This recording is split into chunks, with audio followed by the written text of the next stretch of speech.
আজাদের ভাগ্নিরে নিয়ে উনি সুখে শান্তিতে দিন যাপন করবেন। ওর সুখের কপালে আমি আগুন লাগাই দিতেছি।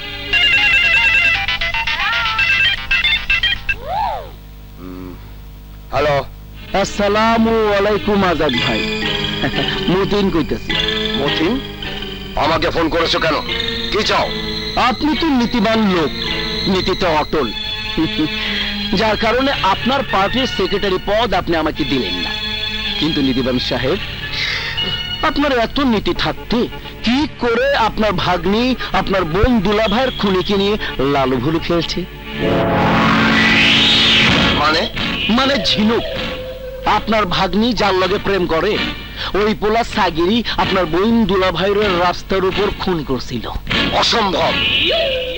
আমি থাকতে এই প্রেম কোনোদিন সফল হবে না। আজই আমি ঝিনুকের চোখ খুলে দেব। এসো। ঝিনুক, কি করছো? মামা যদি তোমার কথা শোনে তাহলে খুব খুশি হবে। আজ না, আরেকদিন। না না, এসো তো। মামা দেখো কাকে নিয়ে এসেছি। আসসালামু আলাইকুম। মামা, ও সাগির, যার কথা আমি তোমাকে বলেছিলাম। ও আচ্ছা, তুমি সেই ছেলে যে ইদানিং আমার ভাগ্নির সাথে ঘোরাঘুরি করছো? তোমার এত বড় স্পর্ধা! মামা, তুমি এভাবে কথা বলছো কেন? তুমি চুপ করো। যার সাথে তুমি ঘোরাঘুরি মেলামেশা করছো, জানো তার অতীত? জানো তার পরিচয়? জানো? জানার প্রয়োজন বোধ করিনি মামা। কিন্তু তোমার জানা উচিত।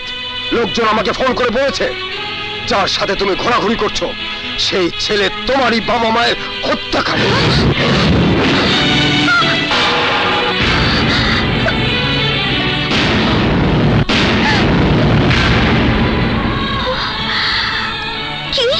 হ্যাঁ হ্যাঁ ঝিনুক, এই ছেলেই সেই কিশোর অপরাধী সাগির যে আমার বোন আর দুলাভাইকে হত্যার দায়ে 6 বছর জেল খেটেছে।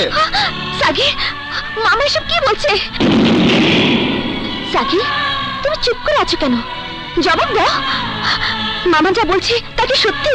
হ্যাঁ সত্যি, আমি সেই ছেলে যে তোমার বাবা মাকে হত্যার দায়ে জেল খেটেছে। কিন্তু আমি আগে বলেছি, এখনো বলছি, আমি সেদিন তোমার বাবা মাকে হত্যা করিনি। সত্যিকারের হত্যাকারী। বাস, সাফাই দেবার প্রয়োজন নেই। লজ্জা করে না তোমার? এই বাড়ির মানুষদের খুন করে আবার এই বাড়ির মেয়ের সাথে ভালোবাসার নাটক করছো? কি চাও তুমি? এই মেয়েটির শৈশব থেকে তার বাবা মায়ের আদর স্নেহ কেড়ে নিয়ে তোমার কি শান্ত হয়নি? এখন এখন আবার এসেছো তার বাড়ি গাড়ি সম্পদ সবকিছু দখল করার চক্রান্ত করতে। যাও, এই মুহূর্তে এই বাড়ি থেকে বেরিয়ে যাও। এই বাড়ির কারোর সাথে তোমার কোনো সম্পর্ক হতে পারে না। কিন্তু আঙ্কেল, ঝিনুক আমাকে ভালোবাসে। যাও। তুমি কি ভেবেছো তার বাবা মায়ের হত্যাকারী জানার পরও ঝিনুক তোমাকে ভালোবাসবে? ঝিনুক, তুমি নিজের মুখে ওকে চলে যেতে বলো। চলে যাও এখান থেকে। ঝিনুক, আমি আমার বাবা মায়ের হত্যাকারীর মুখে আমার নাম শুনতে চাই না। আমার কথা বিশ্বাস করো, আমি ওদের হত্যাকারী নই। তোমাকে বিশ্বাস করেছিলাম বলেই তো ভালোবেসেছিলাম সাগির। কিন্তু সেই ভালোবাসার মানুষটার পেছনের মানুষকে আমি চিনতে পারিনি, বুঝতে পারিনি। তোমার ওই সুন্দর চেহারার পেছনে এমন একটা খুনি লোভী মন লুকিয়ে আছে। তুমি চলে যাও আমার সামনে থেকে। আমি তোমাকে ঘৃণা করি। আমি তোমার মুখ দেখতে চাই না, মুখ দেখতে চাই না, মুখ দেখতে চাই না। বেশ, আমি চলে যাচ্ছি। কিন্তু তোমাকে বলে যাই, এই সাগির যখন তোমাকে পছন্দ করেছিল তখন তোমার পরিচয় জানতো না। যেদিন তোমার পরিচয় জেনেছে সেদিনই সে নিজেকে দূরে সরিয়ে নিতে চেয়েছে। কিন্তু তুমি জোর করে আমাকে ভালোবাসতে বাধ্য করেছো। এই সাগির তোমাকে ভালোবেসে ফেলেছে ঝিনুক।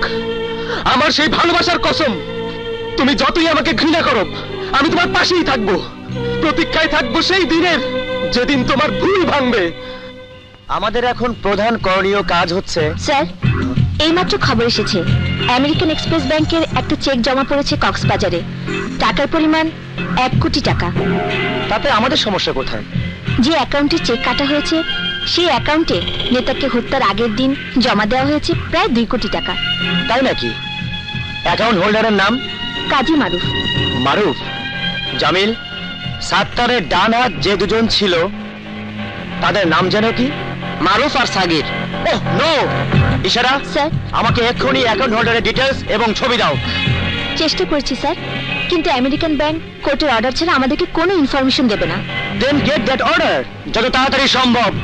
আমি ওই ডকুমেন্টসগুলো চাই। আর প্রস্তুতি নাও, আজই আমরা কক্সবাজার যাব। I want to see this Mr. Maruf myself. মা, মা।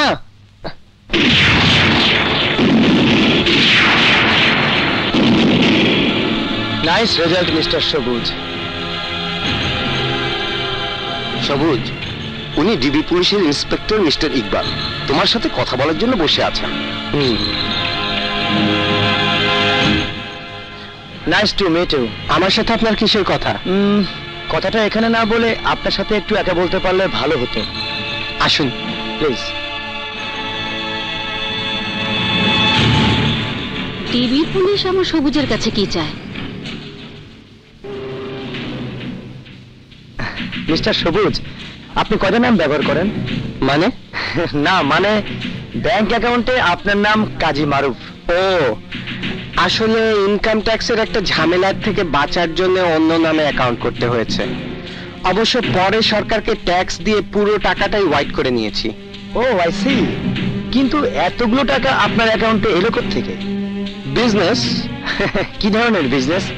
বিজনেসের ধরন আপনার কাছে ব্যাখ্যা করার কোনো প্রয়োজন আছে বলে আমি মনে করি না। তা অবশ্য নেই, কিন্তু তবুও কৌতূহল। অতিরিক্ত কৌতূহল অনেক সময় মানুষের ক্ষতির কারণ হয়ে দাঁড়ায়। তা অবশ্য ঠিক, তবে আমাদের ভাষায় সন্দেহ বলে একটা কথা আছে। মজার কথা কি জানেন? আপনি যে সময় এই বাড়িতে ফিরে এসেছেন ঠিক একই সময় শহরের বুক থেকে উদয় হয়ে গেছে মারুফ নামের একজন ভয়ঙ্কর ক্রিমিনাল। নামটা আপনার আসল নামের সাথে মিলে যায়। কি ঠিক বলিনি? ইকবাল নামের এক সন্ত্রাসীর কথাও পত্রিকায় পড়েছিলাম, তার নামও কিন্তু আপনার সাথে মিলে যায়। ভেরি ক্লেভার মিস্টার মারুফ। আবারও ভুল করছেন, আমার নাম সবুজ। ওহ সরি, আপনাকে বিরক্ত করার জন্য আমি আন্তরিকভাবে দুঃখিত। It's okay. ও ইয়ে, এই কার্ডটা রাখুন, ইন কেস কখনো কোনো প্রয়োজন হলে। Okay bye. Thank you.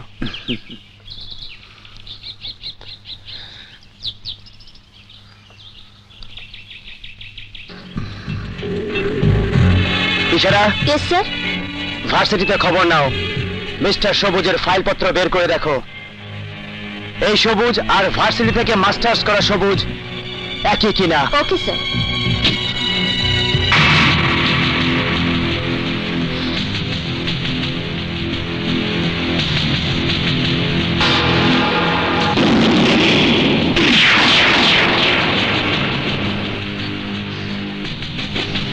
এটাকে বের করেছে?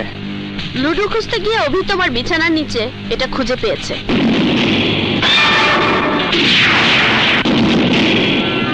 এভাবে ওর দিকে তাকিয়ে আছো কেন? তুমি আমার দিকে তাকাও। আমার চোখে চোখ রেখে বলো, এই অস্ত্র তোমার বিছানার নিচে কেন?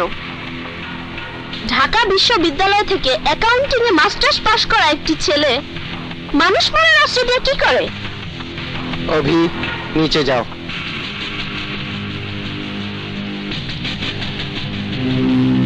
আমি তোমার কাছে মিথ্যে বলবো না মাটি। তুমি আমাকে দেখার পর ঠিকই ধরেছিলে আমি তোমার সবুজ নই, আমি মারুফ, পেশাদার খুনি মারুফ। সবুজ আর আমি ট্রেনের কামরায় সহযাত্রী ছিলাম। আমাকে খুন করার জন্য যে গুলি করা হয়েছিল সেই গুলিতে মারা গেছে সবুজ। আর তার শেষ ইচ্ছে অনুযায়ী তার স্কুল ব্যাগ আমি পৌঁছে দিতে এসেছিলাম। সেই ব্যাগ দেখে মা যখন আমাকে সবুজ বলে ডাকলো, সে আবার নতুন করে জীবন ফিরে পেল। সন্তানের আদরে আমাকে আঁকড়ে ধরলো। তখন আর আমি তার দিকে তাকিয়ে আমার নিজের পরিচয় দিতে পারিনি, বলতে পারিনি, মা আমি একজন রাস্তার ছেলে, আমি আপনার সবুজ নই। এ বাড়িতে এসে খুঁজে পেয়েছি সত্যিকারের কিছু মানুষকে। তোমাদের দেখে আমি বুঝেছি পরিবার কি। এই পরিবারে এসে পেয়েছি আমি বাবার স্নেহ, মায়ের মমতা এবং ভাই বোনের ভালোবাসা। আর সেই ভালোবাসার লোভে আমি মারুফ সবুজের পরিচয় এখানে থেকে গেছি। আমি এক্ষুনি গিয়ে সবাইকে বলে দেব তোমার পরিচয়। না মাটি না, আমি জানি সন্দেহ থাকা সত্ত্বেও তুমি আমাকে পছন্দ করো, হয়তো কিছুটা ভালোবাসো। তোমার সেই ভালোবাসার কসম, টিকলির বিয়ের এই আনন্দঘন মুহূর্তে তুমি তাদের মুখের হাসি কেড়ে নিও না। টিকলির বিয়েটা হয়ে যেতে দাও, তারপর সবাইকে আমি সব খুলে বলবো। ঠিক আছে, শুধু টিকলির বিয়ের কারণে আমার মুখ বন্ধ থাকবে। এরপর যদি তুমি তোমার পরিচয় প্রকাশ না করো, আমি সবার কাছে তোমার পরিচয় ফাঁস করে দেব।